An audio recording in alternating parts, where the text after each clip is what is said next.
हज़रत मूसा अलैहिस्सलाम की तलबे इल्म। हज़रत मूसा अलैहिस्सलाम एक दिन अल्लाह के हुक्म से इल्म की तलाश में निकले। उन्होंने सुना कि एक बहुत बुज़ुर्ग और हकीम शख्स जिसका नाम खिज़र अलैहिस्सलाम था, अल्लाह के ख़ास इल्म में माहिर है। हज़रत मूसा अलैहिस्सलाम ने अल्लाह से दुआ की कि उन्हें इस इल्म की तरफ रहनुमाई दे ताकि वो हक़ और सवाब की बातों को समझ सकें। अल्लाह ने उनकी दुआ सुन ली और वो खिज़र अलैहिस्सलाम की तलाश में रवाना हुए। मुलाकात की शर्त। हज़रत मूसा अलैहिस्सलाम जब खिज़र अलैहिस्सलाम के पास पहुँचे तो उन्होंने अर्ज़ किया, क्या मैं आपके साथ चल सकता हूँ ताकि आपसे इल्म हासिल कर सकूँ?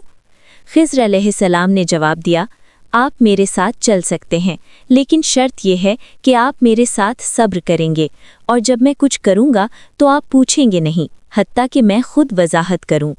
हज़रत मूसा अलैहिस्सलाम ने फरमाया, बेशक सब्र करूँगा और आपकी हर बात मानूंगा। ये सब्र और बर्दाश्त की पहली शर्त थी जो इल्म की गहराई तक पहुँचने के लिए ज़रूरी थी। पहला वाक़या, कश्ती का नुकसान। खिज़र अलैहिस्सलाम और हज़रत मूसा अलैहिस्सलाम सफ़र में एक कश्ती पर सवार हुए। खिज़र अलैहिस्सलाम ने अचानक कश्ती को नुकसान पहुंचा दिया, उसका एक हिस्सा तोड़ दिया। हज़रत मूसा अलैहिस्सलाम हैरान हुए और पूछना चाहा, लेकिन याद आया कि सब्र करना है। बाद में खिज़र अलैहिस्सलाम ने फरमाया, मैंने ये इसलिए किया ताकि कश्ती के मालिकान से अल्लाह का अजाब ना आए। कश्ती के मालिकान ईमान वाले लोग नहीं थे और अगर ये कश्ती ठीक रहती तो उन्हें नुकसान पहुंचता।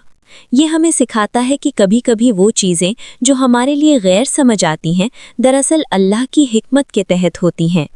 दूसरा वाक़या, बेकसूर लड़के का कत्ल। सफ़र में खिज़र अलैहिस्सलाम ने एक नौजवान को मार दिया। हज़रत मूसा अलैहिस्सलाम बहुत दुखी हुए और पूछा, आपने इसको क्यों मारा? ये तो बेगुनाह लगता है। खिज़र अलैहिस्सलाम ने फरमाया, ये लड़का बाद में अपने वालिदैन पर जुल्म करने वाला था और अल्लाह ने पहले ही फैसला कर लिया था कि ये ज़मीन पर फसाद फैलाएगा, लेकिन अल्लाह ने उसका जाना इस तरह रोक दिया कि वालिदैन के लिए रहमत और दुनिया के लिए अमन कायम हो जाए।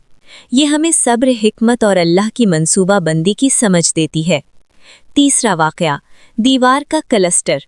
खिज़र अलैहिस्सलाम और हज़रत मूसा अलैहिस्सलाम एक कस्बे में पहुँचे जहाँ लोग उनसे मदद मांगते हुए नहीं आए। खिज़र अलैहिस्सलाम ने एक दीवार को अचानक मरम्मत कर दिया ताकि वो गिरने से बच जाए। हज़रत मूसा अलैहिस्सलाम ने कहा, ये काम क्यों किया? यहाँ लोग हमारी मदद नहीं करेंगे। खिज़र अलैहिस्सलाम ने जवाब दिया, इस दीवार के नीचे 2 यतीम लड़के थे और ये मरम्मत उनके लिए अल्लाह की रहमत बनेगी। ज़मीन का ख़जाना उनके वालिदैन के हक़ में महफूज है। ये हमें सिखाता है कि अल्लाह की हिकमत हमारे इल्म से बहुत बड़ी होती है और वो अक्सर हमारे सामने नहीं आती। सबक और इख्तिताम। हज़रत खिज़र अलैहिस्सलाम ने हज़रत मूसा अलैहिस्सलाम को तमाम आमाल की वजह बताई और कहा, देखा हज़रत मूसा, मैंने जो कुछ किया वो सब अल्लाह की हिकमत के तहत था। आपकी सब्र और बर्दाश्त ने आपको ये इल्म सिखाया। हज़रत मूसा अलैहिस्सलाम ने सर झुकाया और अल्लाह का शुक्र अदा किया कि उन्हें इल्म की गहराइयों तक रसाई मिली। ये वाक़या हमें सब्र, तवक्कुल और अल्लाह की हिकमत के मज़ाहिर को समझने का दर्स देता है। हज़रत मूसा अलैहिस्सलाम की तलबे इल्म। हज़रत मूसा अलैहिस्सलाम एक दिन अल्लाह के हुक्म से इल्म की तलाश में निकले। उन्होंने सुना कि एक बहुत बुज़ुर्ग और हकीम शख्स जिसका नाम खिज़र अलैहिस्सलाम था, अल्लाह के ख़ास इल्म में माहिर है। हज़रत मूसा अलैहिस्सलाम ने अल्लाह से दुआ की कि उन्हें इस इल्म की तरफ रहनुमाई दे ताकि वो हक़ और सवाब की बातों को समझ सकें। अल्लाह ने उनकी दुआ सुन ली और वो खिज़र अलैहिस्सलाम की तलाश में रवाना हुए। मुलाकात की शर्त। हज़रत मूसा अलैहिस्सलाम जब खिज़र अलैहिस्सलाम के पास पहुँचे तो उन्होंने अर्ज़ किया, क्या मैं आपके साथ चल सकता हूँ ताकि आपसे इल्म हासिल कर सकूँ? खिज़र अलैहिस्सलाम ने जवाब दिया, आप मेरे साथ चल सकते हैं, लेकिन शर्त यह है कि आप मेरे साथ सब्र करेंगे और जब मैं कुछ करूँगा तो आप पूछेंगे नहीं, हत्ता कि मैं खुद वजाहत करूँ। हज़रत मूसा अलैहिस्सलाम ने फरमाया, बेशक सब्र करूँगा और आपकी हर बात मानूंगा। ये सब्र और बर्दाश्त की पहली शर्त थी जो इल्म की गहराई तक पहुँचने के लिए ज़रूरी थी। पहला वाक़या, कश्ती का नुकसान। खिज़र अलैहिस्सलाम और हज़रत मूसा अलैहिस्सलाम सफ़र में एक कश्ती पर सवार हुए।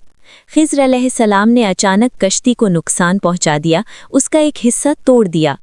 हज़रत मूसा अलैहिस्सलाम हैरान हुए और पूछना चाहा, लेकिन याद आया कि सब्र करना है। बाद में खिज़र अलैहिस्सलाम ने फरमाया, मैंने ये इसलिए किया ताकि कश्ती के मालिकान से अल्लाह का अजाब ना आए। कश्ती के मालिकान ईमान वाले लोग नहीं थे और अगर ये कश्ती ठीक रहती तो उन्हें नुकसान पहुंचता। ये हमें सिखाता है कि कभी कभी वो चीज़ें जो हमारे लिए गैर समझ आती हैं दरअसल अल्लाह की हिकमत के तहत होती हैं। दूसरा वाक़या, बेकसूर लड़के का कत्ल। सफ़र में खिज़र अलैहिस्सलाम ने एक नौजवान को मार दिया। हज़रत मूसा अलैहिस्सलाम बहुत दुखी हुए और पूछा, आपने इसको क्यों मारा? ये तो बेगुनाह लगता है। खिज़र अलैहिस्सलाम ने फरमाया, ये लड़का बाद में अपने वालिदैन पर जुल्म करने वाला था और अल्लाह ने पहले ही फैसला कर लिया था कि ये ज़मीन पर फसाद फैलाएगा, लेकिन अल्लाह ने उसका जाना इस तरह रोक दिया कि वालिदैन के लिए रहमत और दुनिया के लिए अमन कायम हो जाए। ये हमें सब्र, हिकमत और अल्लाह की मंसूबा बंदी की समझ देती है। तीसरा वाक़या, दीवार का क्लस्टर। खिज़र अलैहिस्सलाम और हज़रत मूसा अलैहिस्सलाम एक कस्बे में पहुँचे जहाँ लोग उनसे मदद मांगते हुए नहीं आए। खिज़र अलैहिस्सलाम ने एक दीवार को अचानक मरम्मत कर दिया ताकि वो गिरने से बच जाए। हज़रत मूसा अलैहिस्सलाम ने कहा, ये काम क्यों किया? यहाँ लोग हमारी मदद नहीं करेंगे। खिज़र अलैहिस्सलाम ने जवाब दिया, इस दीवार के नीचे 2 यतीम लड़के थे और ये मरम्मत उनके लिए अल्लाह की रहमत बनेगी। ज़मीन का ख़जाना उनके वालिदैन के हक़ में महफूज है। ये हमें सिखाता है कि अल्लाह की हिकमत हमारे इल्म से बहुत बड़ी होती है और वो अक्सर हमारे सामने नहीं आती। सबक और इख्तिताम। हज़रत खिज़र अलैहिस्सलाम ने हज़रत मूसा अलैहिस्सलाम को तमाम आमाल की वजह बताई और कहा, देखा हज़रत मूसा, मैंने जो कुछ किया वो सब अल्लाह की हिकमत के तहत था। आपकी सब्र और बर्दाश्त ने आपको ये इल्म सिखाया। हज़रत मूसा अलैहिस्सलाम ने सर झुकाया और अल्लाह का शुक्र अदा किया कि उन्हें इल्म की गहराइयों तक रसाई मिली। ये